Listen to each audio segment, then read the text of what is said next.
na ito po ay mangyayari sa ating Panginoong Hesus. Amen. These are a shadow of things that were to come. The reality, however, is found in Christ. Si Jesus ang pinaka-punto. Si Jesus ang pinaka-puntarya sa mga prophecy niya.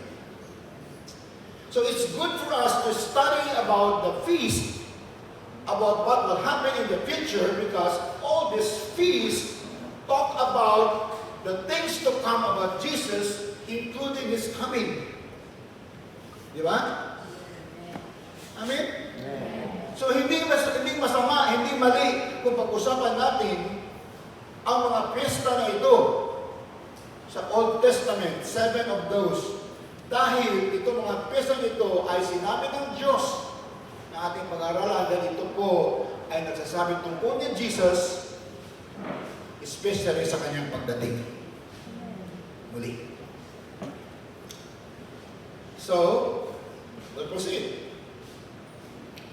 So, Jesus, remember this. Jesus, kasi sabi sa Revelation, write those things which were, which was, and which is to come. Sabi na kay John, John, sulat mo, which were, which was, which were to come. Revelation was written in what year? 90 AD. 1993 siguro kanyan. Which were? Yung mga nangyari na. Meron na nangyari. Ano nangyari na? Yung pagpanganak ni Mary kay Jesus. Nangyari na eh. Yung namatay siya sa krus. Nangyari na eh. Yung nilibing siya after 3 days na buhay siya muli. Nangyari na po yun. At ang kanya pagbalik sa langit, nangyari na po yun. Yung sabi ni Jesus, write the things which were, which was, which are, sabi niya, present. Anong present nila? 90 AD. Yung present time nila, 2023 na tayo ngayon. Almost 2,000 years na. Yung which are nila noon, ay which were na natin ngayon. Past tense lang sa atin yun. And which is to come, meron pa rin. Meron pa rin pagbalik ng Panginoon. Yun na lang po ang kulang. Amen? Amen. Praise God! Hallelujah! Amen. This makes us so excited about serving the Lord Jesus. Amen. Our time is running out. Baka buhay pa tayo. Baka lang. Pagdating ng Panginoon.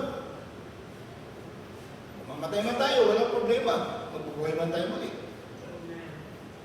Amen. So Jesus has already fulfilled the first 4 feasts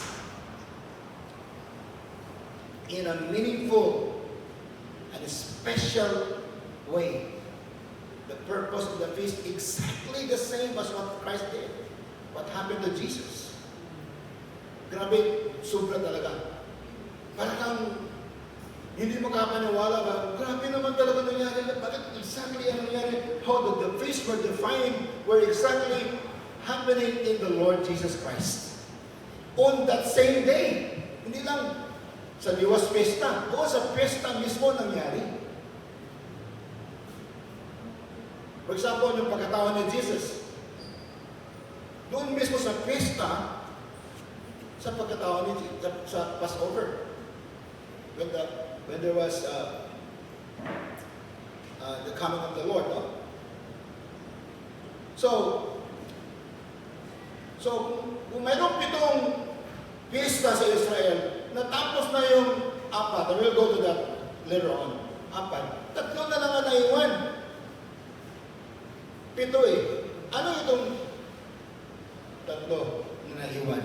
Ito yung Feast of the Trumpets, Feast of the Atonement, and Feast of Tabernacles. May mga petsa yan sa Israel.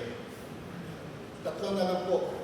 Yung trumpets po, marami po naniniwala na ito po ang pagbalik ng Panginoon.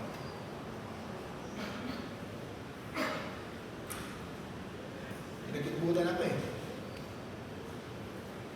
So these are the feasts that the Lord has yet to fulfill. Si Jesus ang mag-fulfill ito. but will fulfill on His second coming.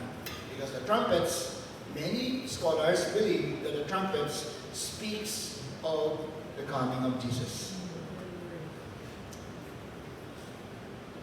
So, of course, we will focus on the trumpets because we don't need to talk more about the Feast of the Atonement, because the Feast of the Atonement, it will be the second coming of Jesus together with us.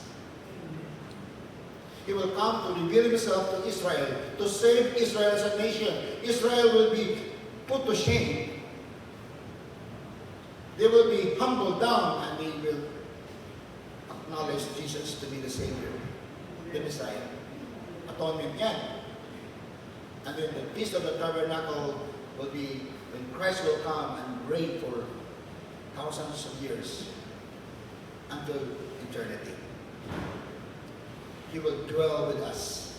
Christ will dwell with us. He will tabernacle with us.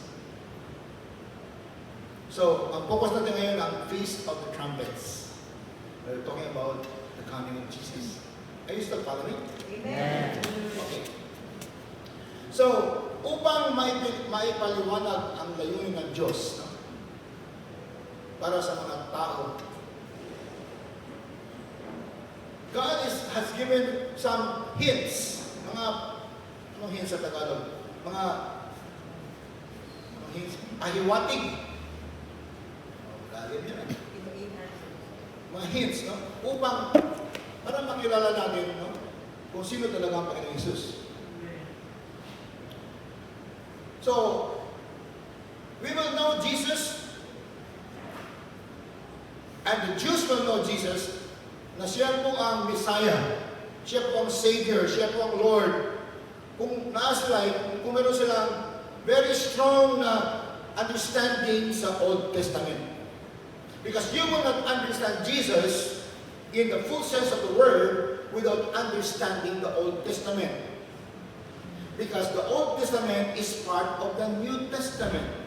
The Old Testament is the one that will talk about Jesus, and the New Testament will be the one, the book that tells about the fulfillment of what the Old Testament said.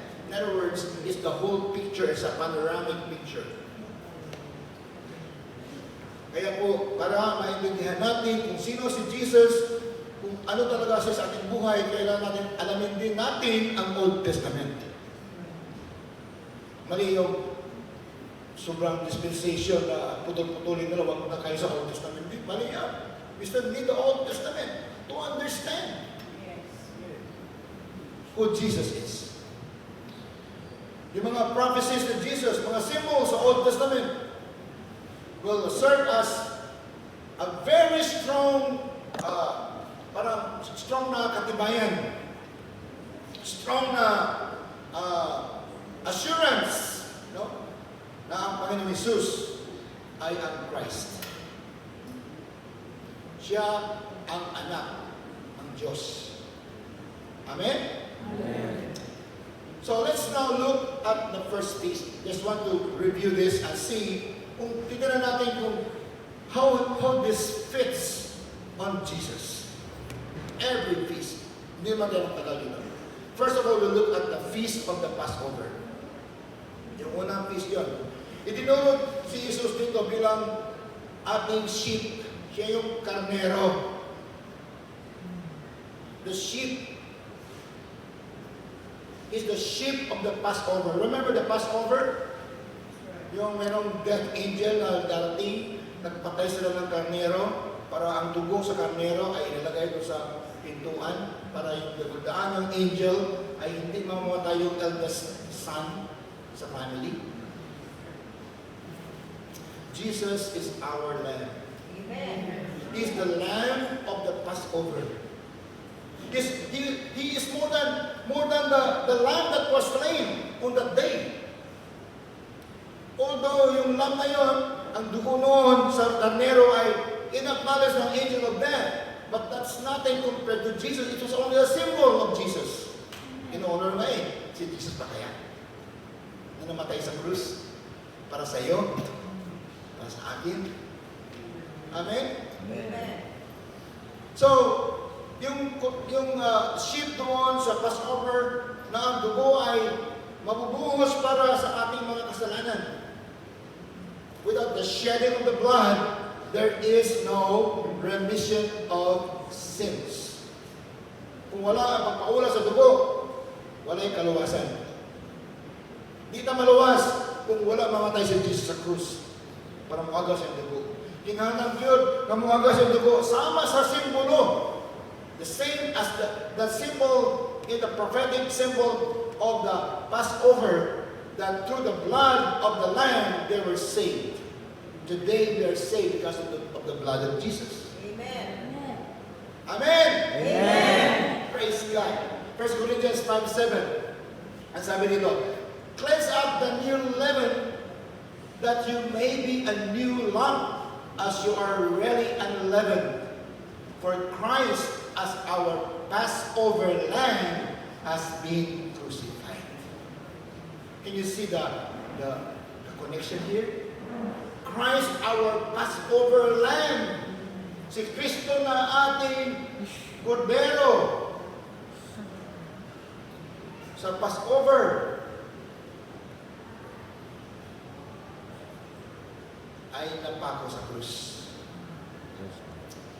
So Jesus was crucified during the time of the Passover. When you will look at history, Jesus exactly died. He was crucified during the feast of the Passover. Pista po yun sa Israel. Yun ang pagpako sa kanya. Exactly the same time of the Passover. A fulfillment of the prophecy. It was the time that the Passover was observed by the Israelites, that Jesus was hanging on the cross. Mark 14 verse 12 says, on the first day of the festival of unleavened bread, which it was customary to sacrifice the Passover lamb. O yun, yung mga tao, busy sila sa pagkatay ng mga karnero kasi yun ang kanilang paanan ng dugo. To remember what God did in the past. But they didn't know that the Lord, the real Lamb of God, ang totoong Lamb ng Panginoon, ay nandoon sa krus. Yung lahat doon ay walang baliwalay na. Lahat doon ay naging valid dahil sa namatay si Jesus sa krus.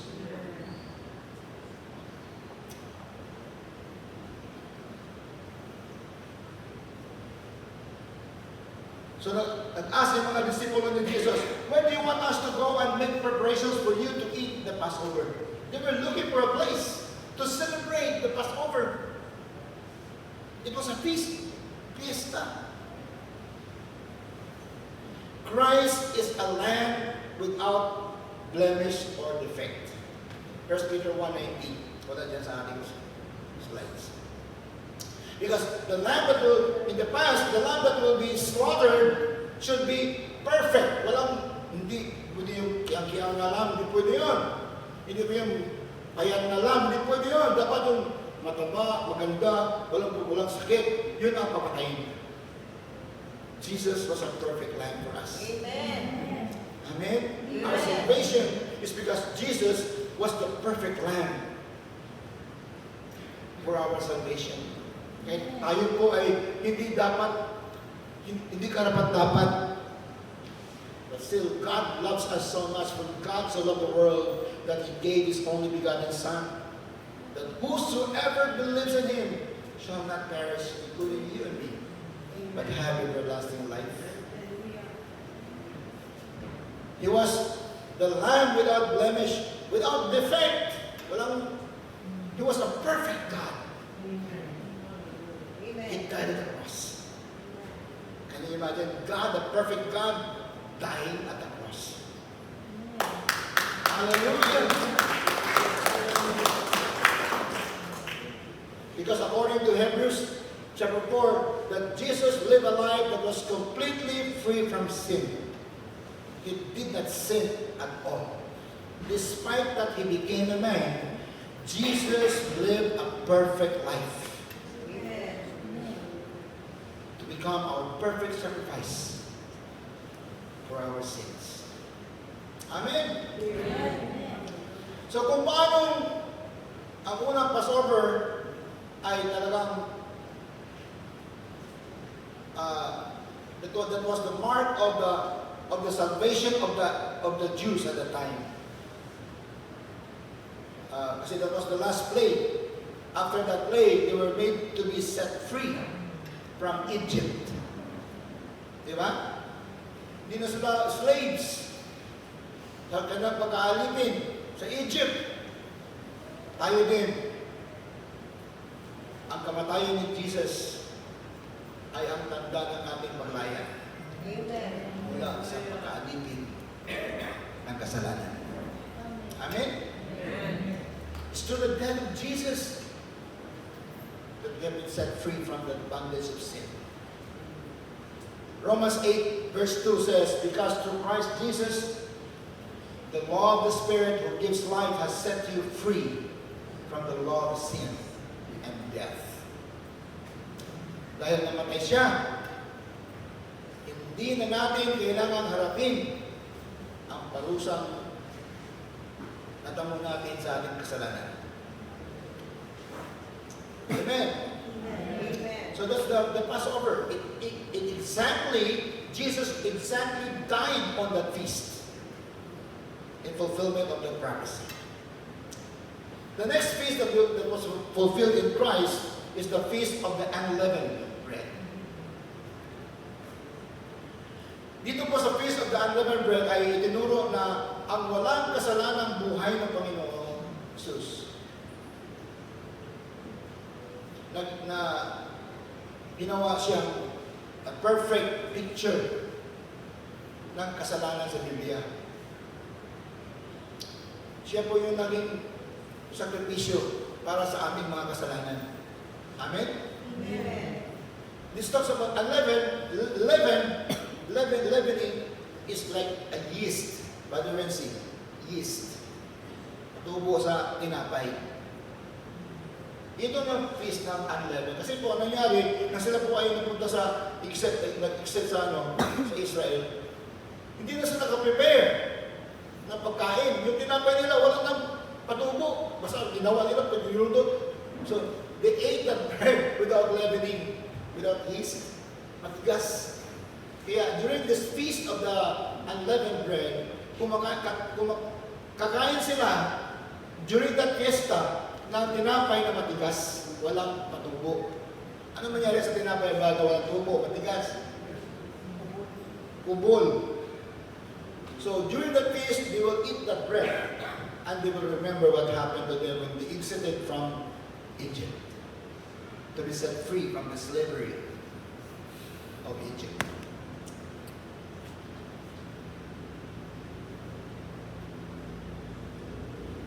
Ang katawan po ni Jesus his body was in the grave. During the feast of the, kasi pagkatapos ng Passover, ilang araw, after several days, yun na ang unleavened bread. Nandoon na ang katawan ni Jesus sa libingan. There was a time that Jesus was buried because he died. Literally, he died. Naubusan siya ng dugo. Sino mabubuhay niyan? Naubos yung dugo niya. Sabi ng iba, hindi namatay yung namatay. Kasi pag hindi siya namatay, hindi na maliligtas. Hindi naubos yung dugo niya, hindi na maliligtas.